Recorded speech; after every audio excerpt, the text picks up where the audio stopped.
이상한 정상 가족. 네, 제가 오늘 읽은 책에 대해서 간단히 소개를 하고 그 다음에 이 책에서 느낀 점을 설명을 해보고자 합니다. 책은 이런 어, 이상한 정상 가족이라는 이 책인데요. 네, 이상한 정상 가족이라는 책입니다. 네, 보이시죠? 네, 이 책은 지금 뭐 문재인 대통령도 읽었다고 그래서 꽤나 이제 많이 팔리는 책입니다. 그리고 한국 사회의 그 문제점을 가족이라는 어떤 입장에서 적나라하게 보여주고 있는 책입니다. 그래서 이 책을 에서 뭐 여러 가지 얘기들이 있지만 이제 핵심 관심사는 이제 한국 사회의 가족이라는 개념에 대해서 이제 얘기를 하고 있는데요. 이 책에서 이제 가장 중요한 몇 가지 이제 주제를 얘기를 해보고자 합니다. 일단 프롤로그가 가장 중요한데 여기서 이제 통계 데이터를 이 저자가 쓰고 있습니다. 한번 읽어보겠습니다. 2016년 출생아 수는 인구 통계 작성 이래 역대 최저를 기록했다. 같은 기간 동안 302명의 갓난 아기가 길바닥과 베이비박스에 버려졌다. 같은 기간 해외로 입양한 아이는 334명, 거의 하루 한 명꼴로 아이를 버리고 해외로 보낸 셈이다. 영유아에 국한하지 않고 18세 미만의 아이들로 시야를 넓혀보면 부모에게 버림받아 시설, 위탁가정 등으로 간 아이는 4,503명, 하루 평균 12명 이상이었다. 같은 기간 학대를 당해 숨진 아이는 한 달 평균 3명꼴이었고 아동학대 판정을 받은 경우는 하루 평균 51건이었다. 아동학대의 80% 이상은 집에서 일어났다. 한편 같은 기간 사교육비 지출은 역대 최고를 찍었다. 한국 남성이 집에서 자녀와 함께 보낸 시간은 하루 평균 6분에 불과했다. 육아휴직을 한 여성 중 43%는 복직 1년 안에 사표를 냈다.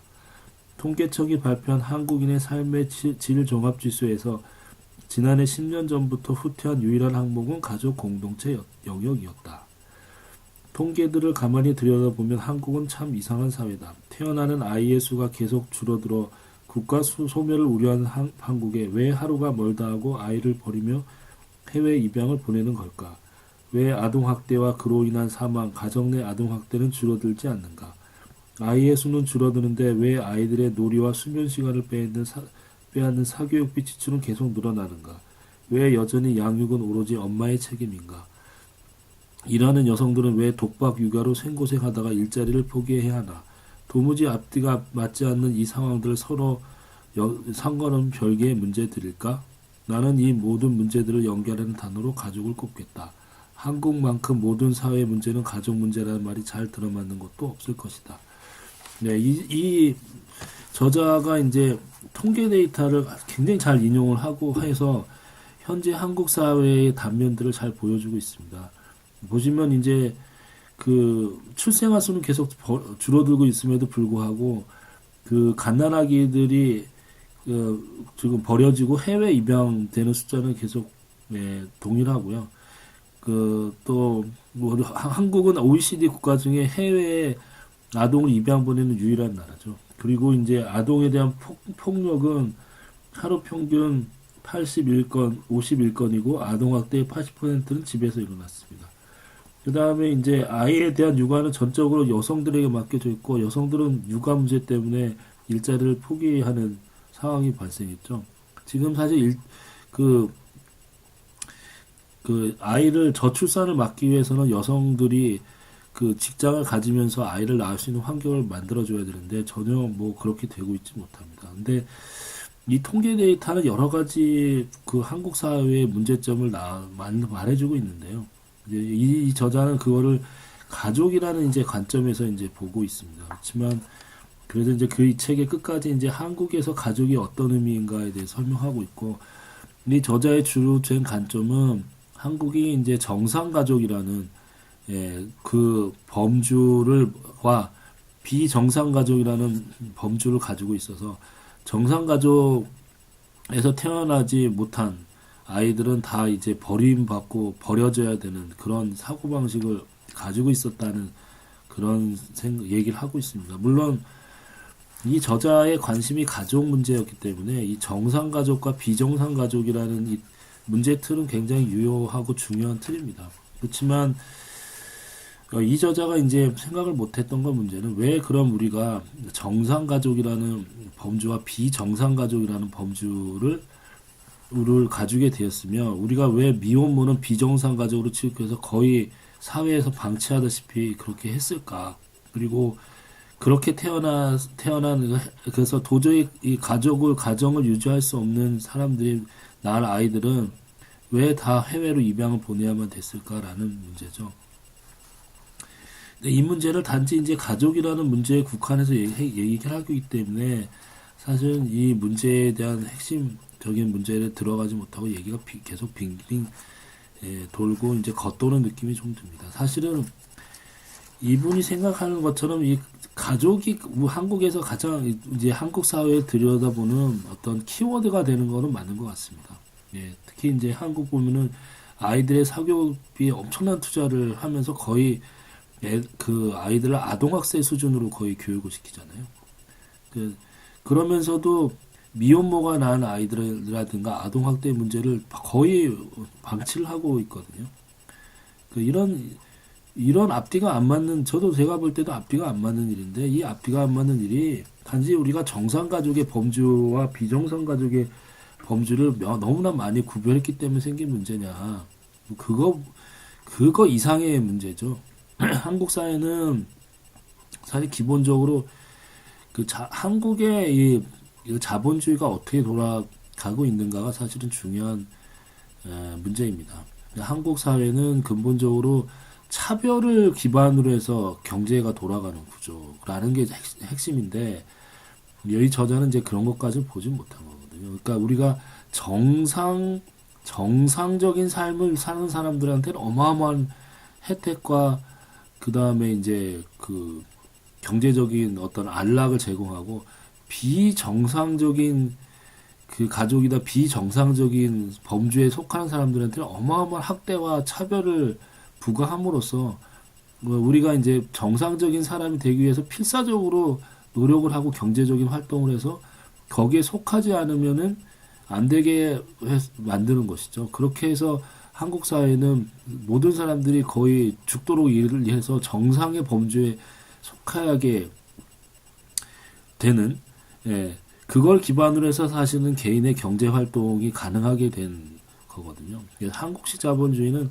기본적으로 차별이 없이는 돌아가지 않습니다. 그러니까 정상과 비정상이라는 범주를 구분해서 그 비정상이라는 범주는 완전히 그냥 사회에서 쫓아놔 버리고 그 정상인 거는 할 수는 있지만 굉장히 가능하지 않게 만들어 놓은 것이죠. 그래서 우리가 가족이 비정상적인 상황, 예를 들어서 뭐 동거를 해서 애를 낳거나 했을 때는 거의 사회적인 엄청난 차별을 가하게 되는 것이고요.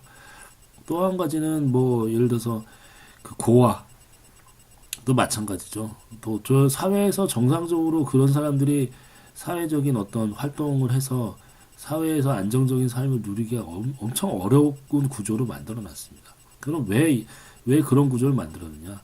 결국 사회가 돌아가는 핵심 경제 활동의 엔진으로 그걸 만들어 놓은 것이죠.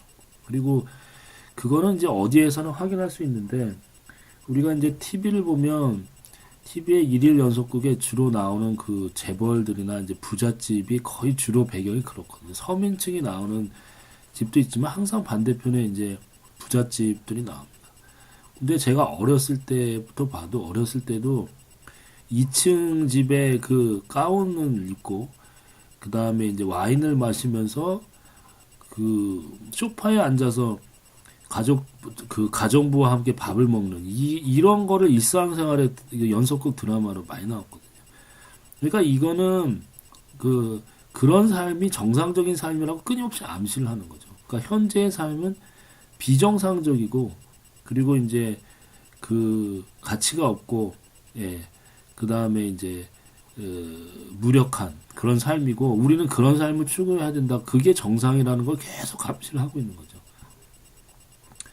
그렇게 해서 그런 삶으로 돌아가야 된다. 그래서 우리가 연속극을 보면 또 가족에 대한 강조가 많잖아요. 가족이 계속 문제를 일으키고 하다가 다시 이제 정상적인 결혼을 해서 그 대가족으로 사는 게 계속 나오잖아요. 그러니까 우리 사회는 정상이라는 어떤 범주를 계속 설정을 해서 그 정상을 유지하기 위해서 필사적으로 노력하지 않으면 이 사회에서 그 삶을 살 수 없게 만들어 놨다는 게 사실은 한국 사회의 가장 중요한 키포인트인데, 이분은 그걸 가족이라는 범주만 갖고 생각하니까 사실은 가족 외에도 정상과 비정상의 범주는 끝없이 지금 한국 사회에서 작동하고 있습니다.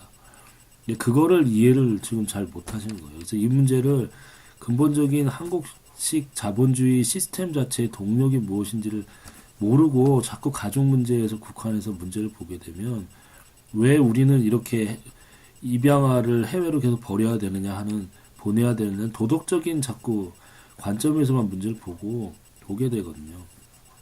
물론 이제 한국 사회의 스테터스를 정확하게 알려주는 이 보고서로서 이 책은 굉장히 중요한 가치를 칩니다. 이게 적나라하게 한국 사회의 모순들이 여기에 다 드러나 있죠. 한국 사회가 해외 그 아동 입양의 문제에 대해서 굉장히 무관심했거든요. 그 OECD 국가에서 그 아동을 수출하는 유일한 나라입니다, 한국이. 그리고 그렇게 해외 입양을 보내는 게 사실 몇 년 전까지만 해도 전 세계 1위였거든요. 그리고 이걸 적극적으로 사실은 박정희 때부터 장려를 했고, 아무도 이런 거에 대해서 지금 막거나 그러진 않았습니다. 왜 그러냐면 사실 이 문제가 그렇게 중요하지 않다고 사람들이 생각했거든요. 당장 지금 먹고 사는 문제가 중요하고, 그 다음에 이렇게 버려진 아이들은 사실은 이제 뭐 못 사는 집, 그 다음에 이제 그 미혼모의 아이일 가능성이 많잖아요. 뭐 그러니까 왜 우리가 그런 비정상적인 인간들에 대해서 신경을 써야 되냐는 그런 사고방식들이 전 사회에 펼쳐져 있으니까, 그런 거는 그 신경 안 쓰는 거죠. 신경 써봤자 표가 되는 것도 아니고. 그래서 지금 그 한국 경제는 결국 그러니까 뭐 그 어마어마한 뭐 올림픽이나 지금 하는 동계올림픽 같은데 돈을 써도 이런 사람들의 문제에 대해서는 관심이 없거든요, 원래 기본적으로. 그러니까 정상인 사람들이라는 환상을 갖고 있기 때문에 그 정상적인 삶을 사는 사람들이 진짜 인간이고, 이런 사람들은 인간으로 취급을 안 한 거거든요. 예를 들어 미혼모라든지 고아 문제라든지 심지어는 장애인이라든지 이런 문제는 결국 네 알아서 할 문제지. 그리고 그거는 비정상적인 사실 마음속에 그 인간에 대한 근본적인 차별이 있는 거거든요. 그리고 그 차별을 통해서 우리는 정상으로 나가는 게 올바르고, 비정상인 사람은 무능한 사람이고 게으른 사람이고 능력이 없는 사람이기 때문에 당연히 그런 삶을 대가로 받는 거라는 사고가 암암리에 깔려 있습니다. 그래서 한국 사회는 사실상 공동체가 아니에요. 일종의 이제 만인에 대한 만인의 투쟁이 일어나는, 그 서로 몽둥이 들고 살기 위해서 그 서로의 머리를 치고 칼을 들고서 싸우지 않으면 안 되는, 그리고 그렇게 살아남은 사람이 정상인, 그런 만인에 대한 만인의 투쟁이 일어나는 곳이 한국 사회거든요. 여기 한국에는 사실 공동체라는 개념은 없습니다. 그런 생각을 사람들이 뭔지를 모르고 알지도 못해요. 네. 그래서 승리한 자만이 모든 걸 갖는 위너 테이크 올인 사회이죠.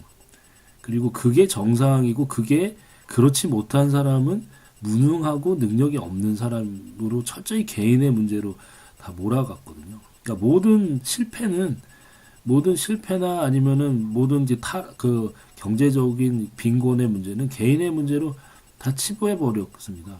그리고 국가는 그런 사람들을 위해서 돈을 쓸 필요가 없는 거죠. 정상적인 사람들이 그 정상적인 삶을 살기 위해서 뭐 예를 들어서 롯데 빌딩을 짓는다든지, 아니면은 뭐 무기를 들여온다든지, 아니면 4대강을 정비한다든지 하는 데는 돈을 쓸 수 있어도, 비정상적인 무능하고 가치 없는 인간들한테 돈을 써야 될 하등의 이유가 없다는 게 한국 사람들의 의식에 박혀 있는 거거든요.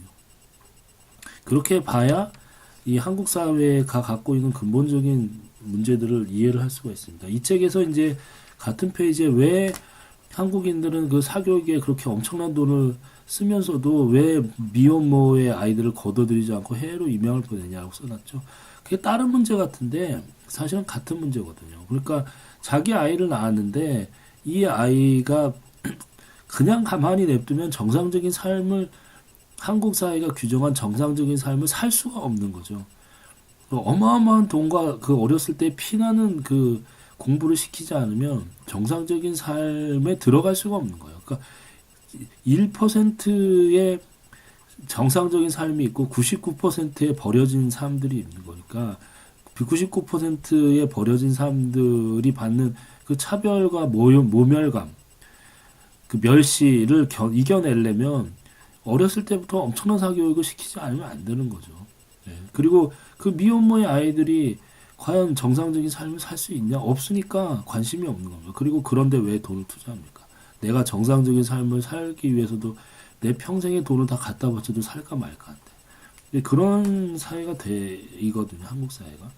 그러니까 그 문제를 정확히 타겟을 못 짚고 이거를 왜 우리는 그 정상 가족이라는 그 환상을 갖고 있느냐라고 자꾸 자기 반성적인 얘기를 하고 있는데 이거는 근본적으로는 경제 문제고 한국 자본주의가 가지고 있는 경제 문제지 이게 결코 이 가족에 대해서 우리가 새로운 가족 형태를 인정하고 공동체를 아름답게 만들자라고 해서 해결될 수 있는 문제가 아니거든요. 근데 이분은 그런 데까지 이제 시각은 갖지는 못한 것 같습니다. 물론 이제 한국 사회에 가지고 있는 가족 문제는 굉장히 심각하죠. 이제는 대가족이란 건 원래 없었고 핵가족도 이제 해체가 돼서 이제 이혼하는 사람들도 엄청나게 늘었거든요. 그리고 이제 그러니까 이제 아이를 안 낳는 거죠. 지금 왜 아이를 안 낳냐면은 낳아봤자 이 아이가 한국인이 생각하는 정상적인 삶을 살 가능성이 극히 드물고 그러기 위해서 내가 돈을 투자하면 내 삶이 또 정상적인 삶을 유지하기가 너무 힘들기 때문에 그런 거죠. 그러니까 한국의 사회가 가진 이 근본적인 어떤 모순점들이 해결되지 않는 상황에서 뭐 저출산 문제나 미혼모 문제나 해외 입양 문제나 아동 폭력 문제 같은 게 해결될 리가 없습니다. 그러니까 한국 사회가 원래 시작할 때부터 이런 차별을 기반으로 해서 자본주의 시스템이 움직인 거였거든요. 그래서 그렇다 이제 사회는 여러 가지가 있는데 카스트 제도가 확고하게 뿌리를 내린 사회에서는 아예 위로 못 올라가게 만들죠. 거기에는 이제 경제 활동이란 자본주의 경제가 뿌리 내릴 수가 없습니다. 한국 사회는 아주 기묘한 방식의 카스트 제도를 변형된 카스트 제도인 거죠. 그러니까 그 정상이라는 범주에 속하는 어떤 환상적인 집단을 설정해 놓고 그 집단에 들어가면 모든 것을 얻을 수 있고 그렇지 못한 사람은 그냥 그렇게 또 그럭저럭 사는 게 아니라 거의 학대 비인간 취급을 받으면서 거의 사회에서 버림받은 수준의 그런 삶을 살 수밖에 없는 거죠. 근데 그렇게 만들어서 그거는 네 능력 하에 갈 수 있다고 해서 그게 자본주의 경제 체제를 유지하기 위해서 우리가 필사적으로 노력하는 어떤 동기와 그런 게 된 거죠. 그래서 한마디로 한국식 자본주의제는 변형된 그 카스트 제도를 바탕으로 해서 그동안 움직였습니다. 그리고 이 변형된 카스트 제도가 지금도 사실은 바뀔 가능성은 거의 없거든요. 그래서 지금 나온 한국 사회의 수많은 지금 이분이 얘기한 문제들은 전부 다 여기서 기인한 거거든요. 그리고 많은 경제학자들이 잘 모르는 게 뭐냐면 자본주의가 사실은 모든 나라에서 똑같은 방식으로 작동하는 게 아닙니다. 미국은 미국에서 사람들이 열심히 일해야 되는 이유가 있는 거죠. 사실 미국 사람들이 모든 사람들이 열심히 하진 않잖아요. 근데 미국은 이제 세계 글로벌 어떤 세계 체제를 다 떠받치고 있으니까 소수의 몇 사람들이 이제 외부 해외에 나가가지고 사실 엄청난 돈을 벌 수 있는 동기 요인이 있거든요. 근데 나머지 사람들이 사실 열심히 일해야 될 하등의 이유는 없는 거죠. 그러니까 이제 미국에서는 소수의 어떤 대학이 굉장히 이제 세계적인 글로벌 세계 탑 클래스의 이제 대학이 있는 반면에 대부분의 이제 학교들은 학교 수업이 이제 거의 정상적으로 이루어지지 않는 그런 문제가 있죠. 왜냐하면 그렇게 해야 공부를 열심히 해야 될 이유가 없거든요. 그렇게 안 해도 그냥 기본적인 삶은 또 그럭저럭 또 움직이기 때문에 내가 굳이 열심히 일해야 될 필요성이 없는 대부분의 사람들과 또 이제 그 몇몇 사람들은 이 바깥을 보면 돈을 빨아들여서 엄청난 부를 축적할 수 있는 어떤 기회가 있는 그런 소수의 사람들로 구성된 나라거든요. 그런 거에 의해서 자본주의가 사실 돌아가는 거고, 한국에서는 모든 사람들이 죽도록 일을 할 수밖에 없는데, 왜냐하면 일 안 하고 게으름을 피면 그 순간에 이 사람은 이제 바로 비인간, 비정상적인 인간을 취급을 받아서 결국 사회에서 거의 이제 도태되고, 그 사람은 거의 이제 사회에서 이제 낙인이 찍히고, 그 다음에 학대와 멸시와 모욕을 엄청나게 맞게 되는 그런 구조로 돼 있습니다. 그래서 어쩔 수 없이 모든 사람들이 그 필사적으로 사실은 이제 또 몸부림치면서 이 비정상의 범죄에 안 들려고 노력을 하는 거죠. 또 그 정상의 범죄에 든 사람들은 거기서 만약에 쫓겨나면 이제 그에 대한 공포감이 있거든요. 그래서 모든 사람들이 사실 엘리트부터 그 빈민층까지 모든 사람들이 그런 공포에 의해서 이제 죽어라고 일하게 되는 참 불쌍한 나라인 거죠. 예. 그래서 여기서 말하는 정상과 비정상의 문제는 굉장히 중요하지만 이걸 가족 문제로 한정해버리면 사실은 이제 문제에 대한 이해가 제대로 될 수가 없습니다. 그리고 지금 왜 저출산이 됐냐, 문제가 저출산이 왜 이루어지냐면 결국은 이 사회 구조가 하나도 안 바뀌었고 결국 내 몸 하나도 지금 정상의 삶을 유지하기가 너무 힘든 거거든요. 예전에는 일단 정상의 범주의 그룹에 들어가면 평생을 그 그룹에서 살 수가 있었는데 지금은 더 심해진 거죠. 그 그룹에서 내가 또 그 순간 노력을 하려면 얼마든지 탈락을 할 수 있거든요. 그렇기 때문에 지금은 애를 낳아서 기를 마음의 여유가 전혀 없어진 겁니다. 예. 그 한마디로 한국 사회에 이제 변형된 카스트 시스템이 굉장히 더 심화되고 있는 거거든요. 시간이 지날수록. 그리고 그 가장 근본적인 밑바닥에는 인간을 두 그룹으로 나누는 그게 어디서 시작된 거냐면 사실은 이제 빨갱이에 대한 이 빨갱이 칠에서 시작된 거거든요. 그러니까 어떤 인간을 넌 빨갱이야 라고 잔정지는 순간 그 사람은 사회에서 완전히 매장돼 버리게 돼요. 그리고 사람들은 그 빨갱이에 속하지 않기 위해서 무지하게 사실은 자기를 사실 그 정상적인 인간으로 가장하고 말도 조심하고 행동도 조심할 수밖에 없었던 1950년대부터 사실은 그게 자본주의 시스템으로 동작한 거죠. 왜냐하면 어떤 사람을 예를 들어서 낙인 찍히면 완전히 그 사람은 사회에서 매장되고 또 그 사람을 일종의 빨갱이로 취급하면서 빨갱이란 말 자체에 이미 이 비정상적인 인간이란 말이 들어가 있잖아요. 이미 그 사고방식이 50년대부터 시작된 거고요. 지금도 사실은 몇몇, 언론 같지도 않은 언론인들이, 자기가 언론이라고 주장하는 별 이상한 사람들이, 청와대에 있는 사람들이 전향을 안 했다, 이런 얘기를 하는데, 그게 바로 빨갱이 짓 하는 거죠. 빨갱이 칠하는 거죠. 이게 종북으로 몰아가고 색깔 칠하고 해서, 끄집어 내려는 겁니다. 네. 그 끄집어내면 나는 그 끄집어내는 가해자이기 때문에 난 정상으로 또 인정을 받을 수 있는 그 기묘한 심리가 있는 거고. 그게 심리와 경제체제가 따로 돌아간 게 아니고 한국 사회에는 그게 일종의 그 경제를 돌아가는 강력한 원동력으로 작용한 거죠. 일종의 그 어마어마한 그 공포심에 의해서 이 사회가 이제 돌아가는 거로 봐야 됩니다. 네. 그리고 왜 우리가 IMF 때 그렇게 쉽게 비정규직을 사실 받아들이고 그리고 쉽게 쉽게 비정규직 그 차별화에 대해 동의를 했냐? 그것도 똑같은 거죠. 우리는 그렇게 원래 살아왔으니까 그거에 대해서 사실 거부감이 없는 거죠. 비정규직이라는 거는 결국은 이제 공부 못하고 열심히 일 안 하고 안 한 사람들이 안 한 계급이 계층인 거죠. 예. 그렇게 사람들은 생각하게 됩니다. 사실 말은 안 하지만. 네. 그죠? 네.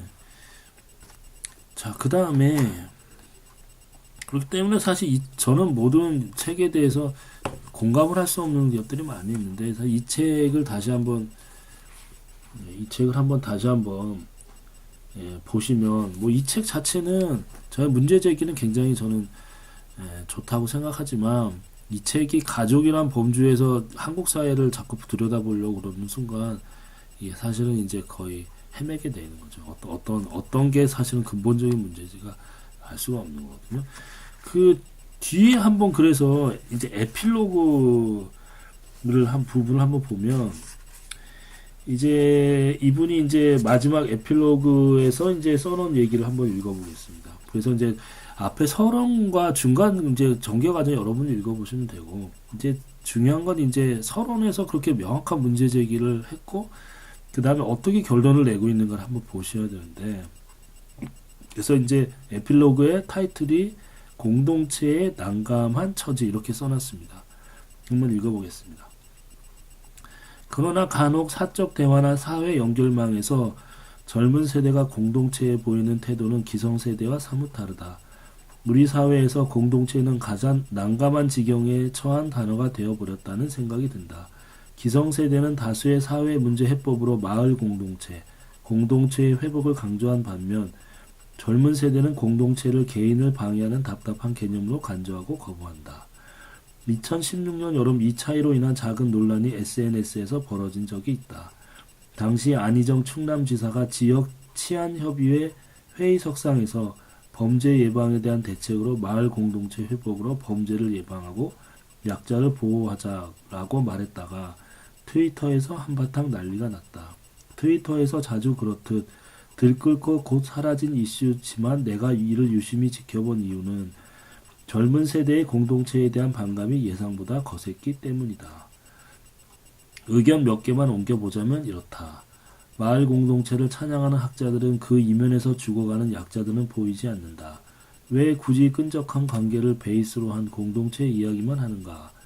집집마다 수저가 몇 벌씩 있는지 알려고 아무 때나 문을 휙휙 열어젖히는 공동체 말고 각자가 개인의 영역을 지키고 존중하는 한편 개인에게 좌지우지 되지 않는 튼튼한 시스템을 갖춘 문명사회를 원합니다.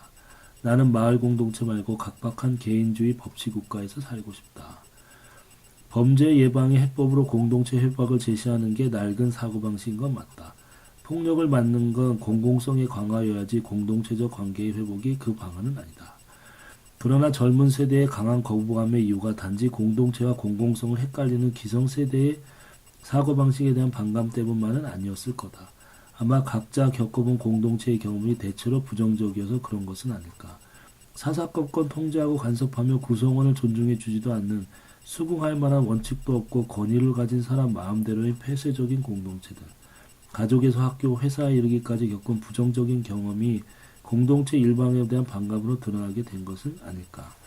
공동체의 억압적 측면을 주로 경험하며 성장한 사람들에게 개인과 공동체가 대립된 개념이 아니라는 말은 그저 공연불에 불과하다. 현실에서 개인과 공동체가 대립하고 양자택일의 대상처럼 경험하게 된 가장 큰 이유는 내 생각에 공동체가 작동하는 원리로 공공성이 부족하기 때문이다. 앞서 한국 사회의 압축적 근대화 과정에서 가족이 살아남기 위해 가족주의가 공고해지고 더 나아가 사회 연고주의로 확대되어 온 과거를 살펴본 것처럼 우리는 공동체 내의 관계 유지와 갈등 해결의 수단으로 작동하는 공공성을 제대로 경험해보지 못했다. 우리가 겪어본 공공성이라곤 누구도 배제되지 않도록 보살피고 약자의 편에서 서는 정의로운 힘이 아니라 강자의 뜻을 관철시키는 완력이었을 뿐이다. 가족 안에서는 가부장적 권위나 부모의 강요, 학교에서는 주어진 지식만 달달 외우는 집체교육의 폭력, 군대와 회사에서는 까라면 까가 횡행하는 위계의 지배, 사회에선 지배자 편에서 약자의 목소리를 억압하는 수단으로만 작동하는 공권력을 겪으며 성장한 사람들이 그런 공동체를 내 편이라고 생각하긴 어렵다. 트위터에서 공동체의 회복에 반발하던 사람들이 공동체라는 단어를 법치, 시스템, 개인과 사생활의 존중과 대립 개념으로 사용하는 것도 아마 그래서일 거라고 생각한다. 네, 그렇습니다. 그러니까 많은 사람들이 이제 공동체의 뭐 회복이라는 아주 좋은 말을 쓰는데요. 사실 이 젊은 세대들의 인식과 여기 나오는 안희정 지사가 이제 마을 공동체의 회복이라고 얘기하는데 그게 얼마나 사실은 말뿐인 얘기인가를 알 수가 있죠. 한국에서는 사실상 공동체라는 말은 존재한 적이 없습니다. 우리가 뭐 가족이 뭐 끈끈한 정 얘기하는데 그거는 이제 한 사람의 힘으로 이 정상 생활의 범주에 들어가기 힘드니까 가족이라는 사람들이 똘똘 뭉쳐서 이 정상 사회로 올라가 보자는 거죠.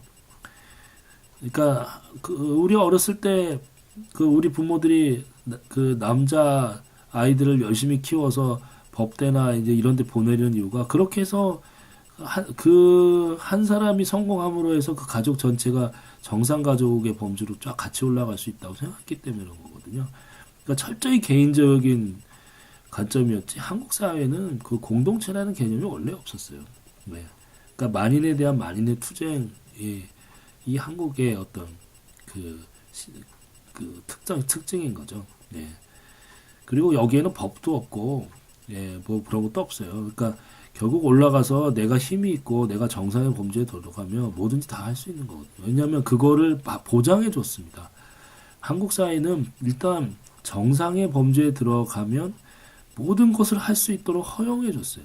그러지 않으면 이 차이를 비정상과 정상의 범위의 차이가 적으면 사람들이 그거를 추구해야 하는 게 이유가 없잖아요. 그러니까 정상에 들어가는 사람들에게는 어마어마한 혜택이 주어지고 비정상의 범죄에 들어간 사람들은 어마어마한 차별이 주어지게 해서 두 개의 차이가 엄청 크기 때문에 사람들이 열심히 그걸 할 수 있다고 이제 말만 할 수 있는 거죠. 할 수 있는 것처럼 된 시스템이 있었죠. 그게 바로 학교 교육과 대학 시스템 또 시험제도 아니었습니까? 그래서 마치 할 수 있는 것처럼 어떤 만들어 놓고 그 정상의 범위에 열심히 속하게 만들어서 그리고 그 속한 사람들에게 어마어마한 혜택과 권력을 나눠준 거죠. 그러니까 법도 사실은 마음대로 할 수 있게 된 거죠.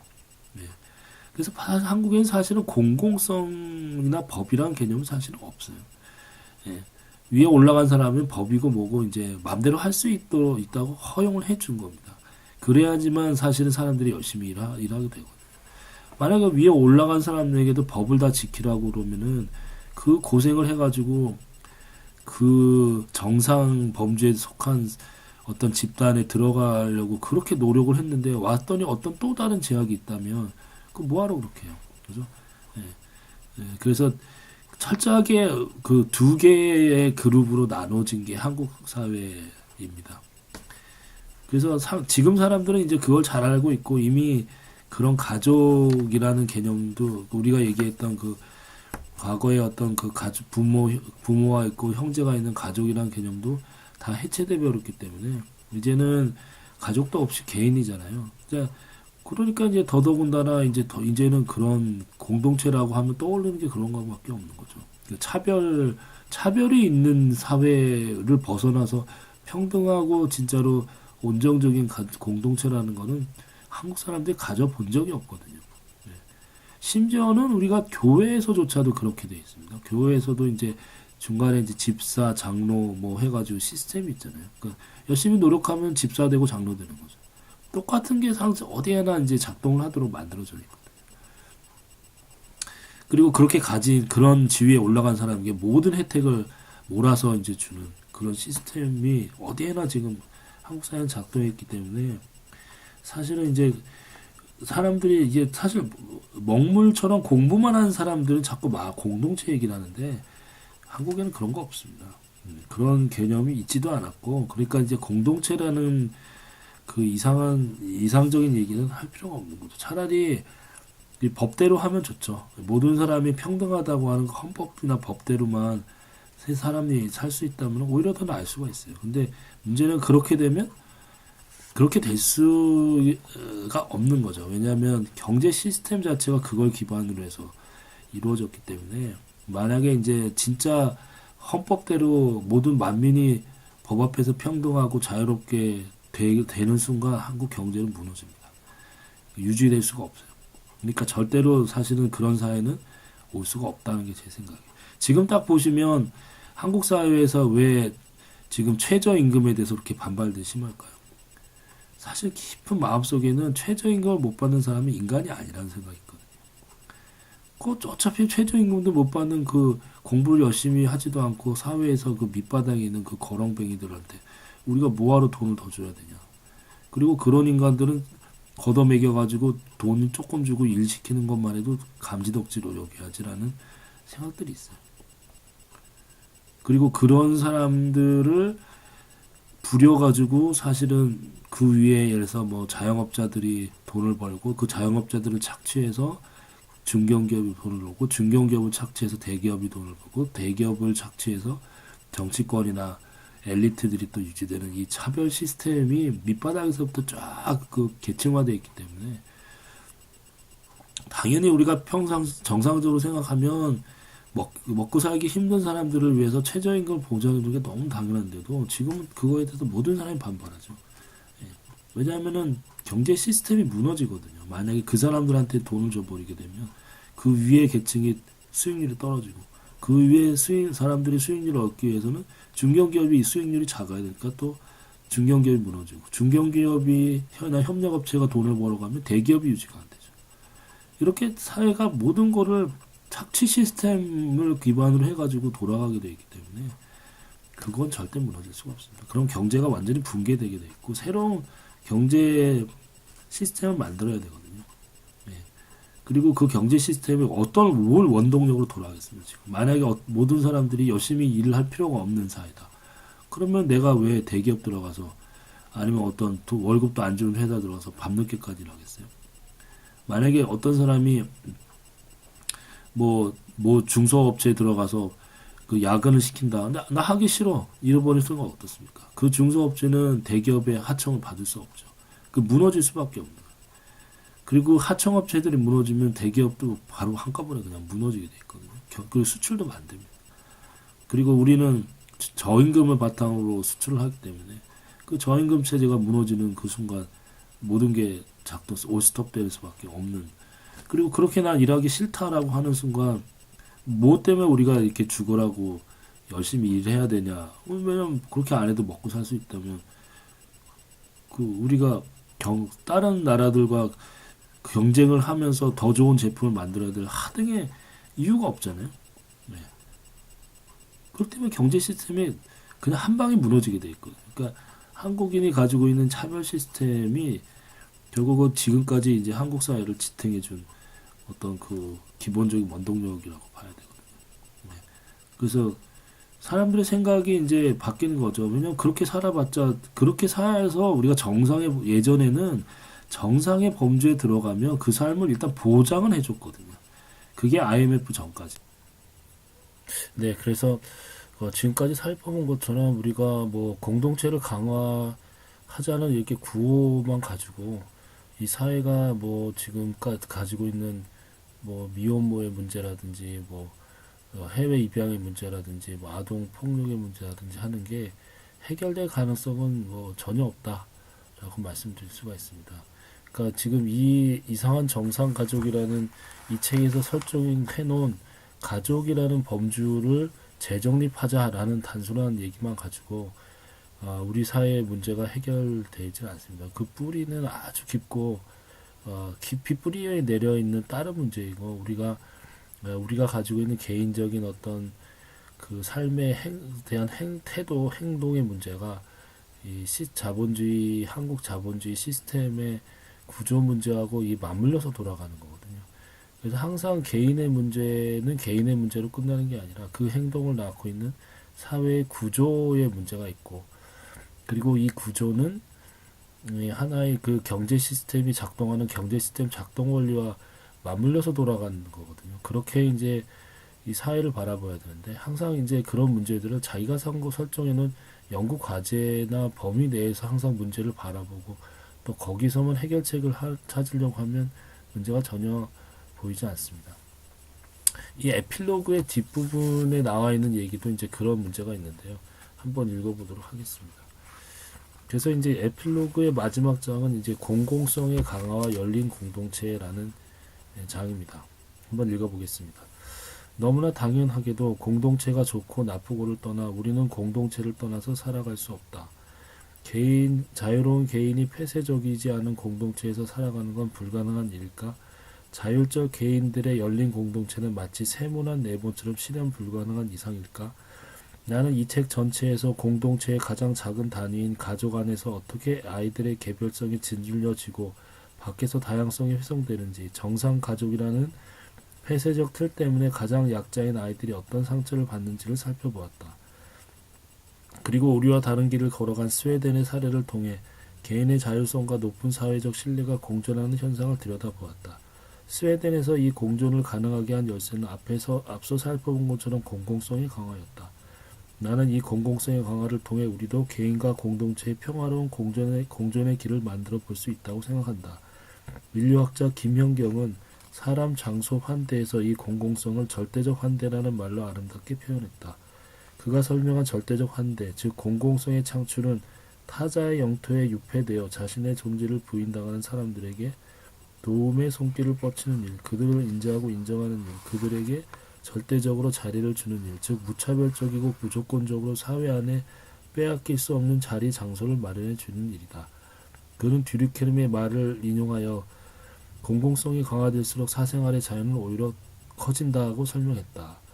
근데 여기서 환대라는 개념은 지금 유럽에서 이제 나오는 유럽 철학계에서 이제 나오는 개념인데요. 이 얘기는 어디까지나 유럽의 역사적인 어떤 그 역사적인 사건들에서 비롯된 겁니다. 유대인 학살을 겪고 나서 이 사람들이 타자에 대해서 어떻게 대해야 될 것인가를 생각하게 된 것이고요.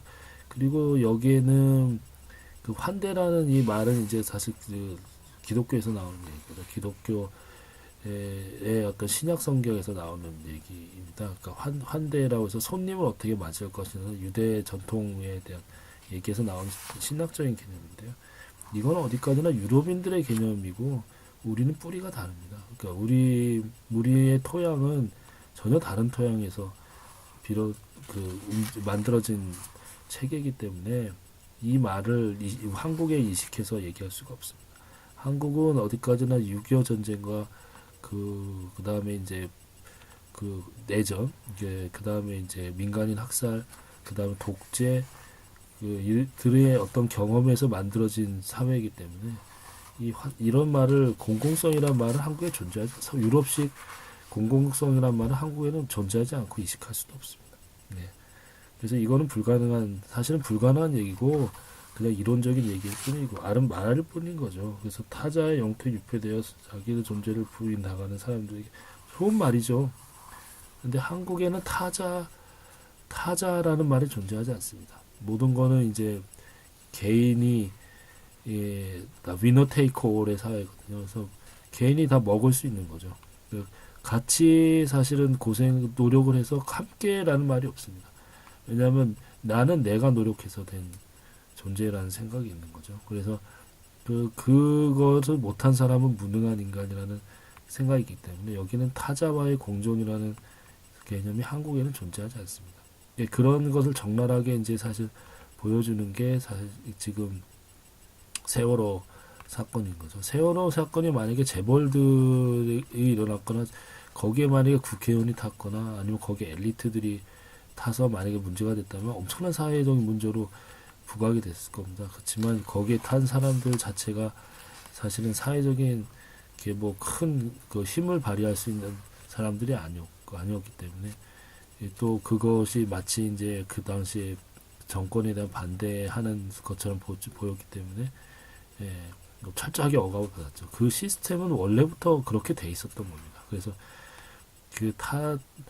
정권에 반대하거나 비정상적인 범죄에 속하는 사람들이 들고 일하는 것은 철저하게 억압하는 시스템이 이미 갖춰져 있기 때문에 그 체계가 그 프로그램이 한마디로 다시 되살아나서 작동한 거라고 봐야 되거든요. 그래서 한국에는 이 공공성이라는 개념 자체를 옮겨서 이식할 수가 없습니다. 그래서 학자들이 뭐 이런 좋은 말 하는 거는 사실 말뿐이고 자꾸 이제 유럽이나 외국에서 만들어진 이런 컨셉들을 갖다가 자꾸 이제 뭐 이식을 하려고 그러는데 한국 사회가 가지고 있는 이 고유한 특성을 모르고 이런 외국에서 쓴 이론들이나 말들을 갖다가 해봤자 우리에게 아무도 도움도 되지 않습니다. 네. 그리고 이제 여기 뭐라고 하냐면 이런 환대 공공성의 창출을 앞장에서 살펴본 것처럼 우리 사회도 가능하다 했는데라고 이 사람은 얘기했으면 하면 좋겠죠. 네. 이런 상상을 해본다. 도움이 필요한 사람이 사적 지원을 찾지 않아도 되도록 그동안 가족이 떠맡아온 돌봄과 약자에 대한 보호를 사회가 공공성에서 책임져 준다. 아이들도 어른과 마찬가지로 인격을 존중받고 권리를 제도적으로 보호받는다. 가족 내에서도 아이들의 자율성을 인정하며 정서적 수평적 유대를 유지한다. 서로의 의견에 귀 기울이되 일방적으로 자신의 뜻을 관철시키기 위한 폭력은 없다. 각 개인은 자신이 선택한 여러 개의 공동체 상부상조의 네트워크에서 서로의 삶에 대한 억지와 규제 없이 자연스럽게 어울린다.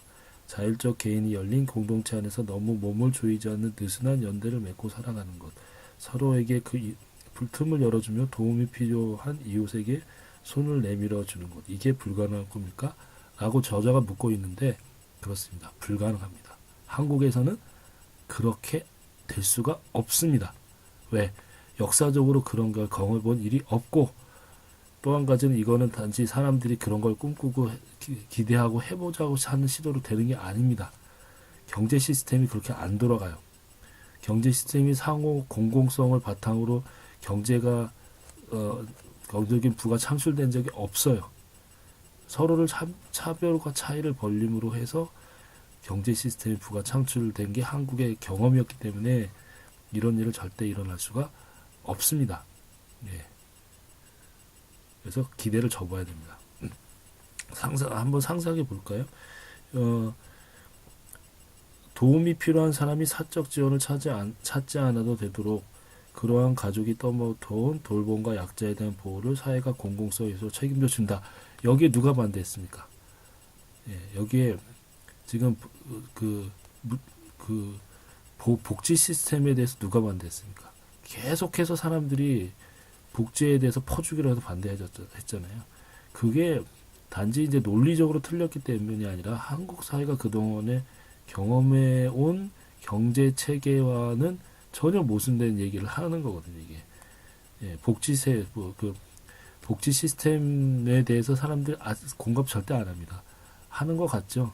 예, 그래서 뭐 지금 무상 의료도 이제 무상 급식이나 이런 것도 다 하지 않고 뭐 선택적으로 하자 뭐 이런 얘기 하잖아요. 사실 하고 싶지 않은 겁니다. 왜냐하면 그렇게 사회가 굴러가지는 않았거든요. 그렇게 해서 만약에 퍼주기 하면 이 경제는 기업에 들어갈 돈이나 투자해야 될 돈은 어디 들어간다. 이런 식으로 생각이 돌아가는 거거든요. 그래서 이런 거는 한국에서는 안 됩니다. 그래서 공공 서비스가 책임져 주는 일 없습니다. 예. 왜냐하면 거기에 써야 될 돈보다 더 중요한 게 지금 예를 들어서 올림픽에 쓰거나 아니면 4대강에 꼬라 박거나 아니면은 무기를 사는데 써야 되기 때문에 지금 돈이 없어요. 그래서 이런 건 절대 일어날 수 없습니다. 또 아이들도 어른과 마찬가지로 인격을 존중받고 권리를 제도적으로 보호받는다. 이거 안 됩니다. 누가 반대했나요? 네. 18세까지 선거 연령을 낮추자고 하는데 누가 반대했나요? 예. 새누리당하고 바른당인가? 거기서 반대를 했죠. 왜? 어른들이 감히, 어린애들이 감히, 정치에 이것저것 개입하냐? 공부나 하지? 예. 이런 생각이 있는 거예요. 어린이들에 대한 청소년들에 대한 차별한 감각이 여전히 있습니다. 그리고 걔들은 열심히 공부해서 정상적인 사람의 범죄에 속하게 열심히 해야 될 때 딴 생각한다고 생각해요. 그래서 안 바뀝니다. 네. 가족 내에서도 아이들의 자율성을 인정하며 정서적 수평적 유대를 유지한다. 이거는 어차피 애를 안 낳기 때문에 문제가 안 됩니다. 앞으로 애를 안 낳을 거거든요. 그래서 아이들의 자율성 어차피 애를 안 낳을 건데 뭐 문제되지 않습니다. 서로의 의견에 귀 기울이되 이 말도 마찬가지입니다. 한국에 여전히 종북이나 빨갱이에 대한 문제가 있기 때문에 서로의 의견에 귀 기울일 수가 없습니다. 일방적으로 자신의 뜻을 관철시켜야 됩니다. 안 그러면 당합니다. 그래서 폭력이 없는 게 아니라 폭력적일 수밖에 없습니다. 각 개인은 자신이 선택한 여러 개의 공동체, 상부상조의 네트워크에서 서로의 삶에 대한 억지와 규제 없이 자연스럽게 어울린다. 불가능해요. 비정상적인 사람들이 살아가는 무관심한 지대가 있고 정상적인 사람들이 유지하는 네트워크가 있는 것뿐입니다.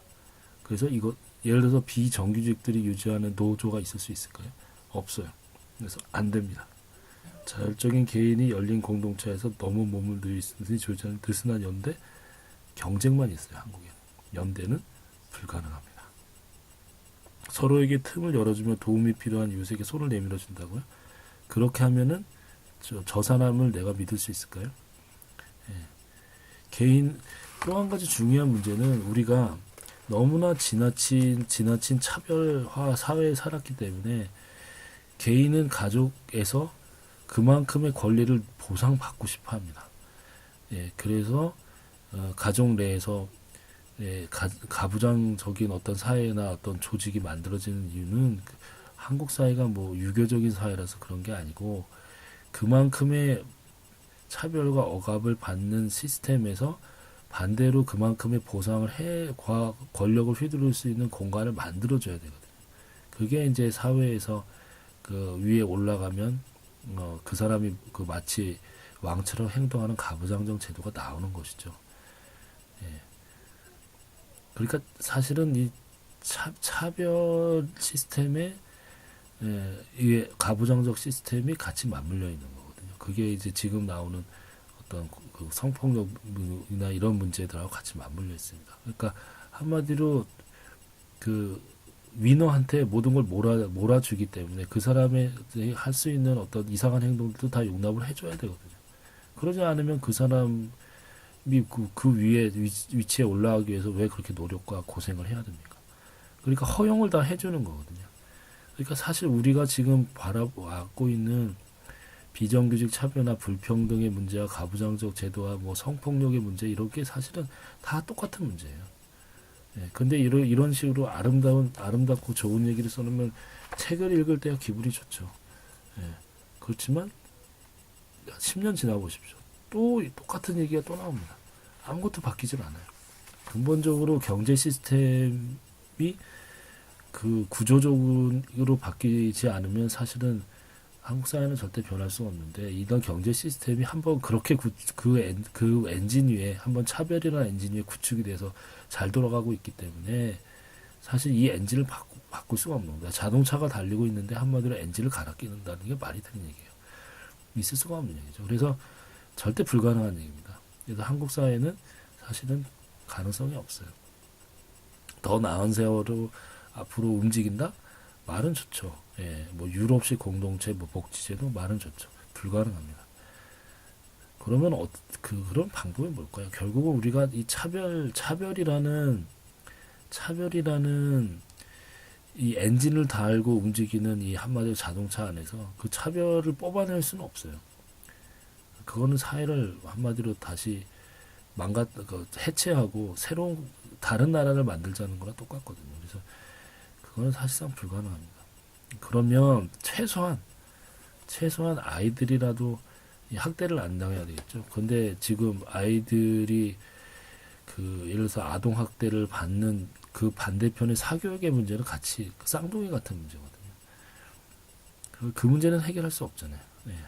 우리가 사교육을 금지시킬 수가 없어요. 왜냐하면 그러지 않으면 그 공부를 하고 대학에 가서 직장에 나온 애들을 구분해낼 방법이 없고, 그리고 그렇게 치열하게 돌아가야 또 사교육 시장이라는 게 형성돼서 돌아가게 돼 있고 하기 때문에 그건 불가능합니다. 근데 근본적인 변화는 어디서 날 거냐면 결국은 젊은 세대들이 애를 안 낳는 데서 모든 변화가 시작될 겁니다. 그래서 애를 근본적으로 안 낳게 되면 이 사회는 결국은 더 근본적인 거는 인구가 있어야 그 다음에 경제가 돌아가겠잖아요. 인구가 없고 생산활동과 소비를 할 수 있는 인구 자체가 존재하지 않는데 경제가 어떻게 돌아갑니까?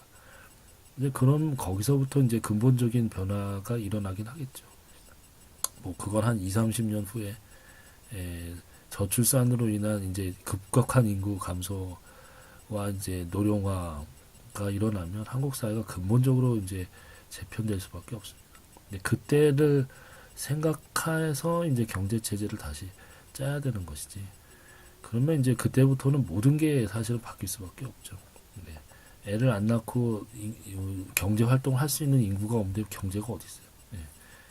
그 모든 걸 처음부터 그때부터는 다시 시작하고 생각하거나 아니면 그런 생각을 해서 사회제도를 재구축할 자신이 없으면 이제 한국 사회는 거기서 그냥 쫑치는 그렇게 될 겁니다.